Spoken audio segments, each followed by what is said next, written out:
மாதவரும் ஹரிபிரம்மாதியரும் ஏத்தவரும் மாட்சிமை கொண்ட செல்வி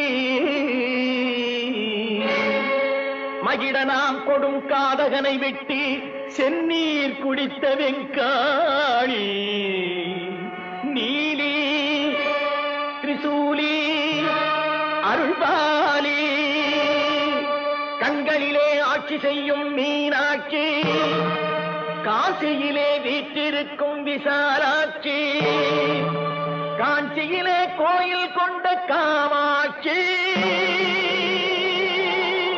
ஸ்ரீ ஆதி காமாட்சி அருள்மிகு காளிகாம்பாள் திருக்கோயிலின் மகா கும்பாபிஷேக விழா சிறப்பு நேரலையாக 10/6/2024 முதல் 12/6/2024 வரை உங்கள் தர்ஷன் டிவியில் ஒளிபரப்பாக உள்ளது. எனவே மக்கள் அனைவரும் காண தவறாதீர்கள்.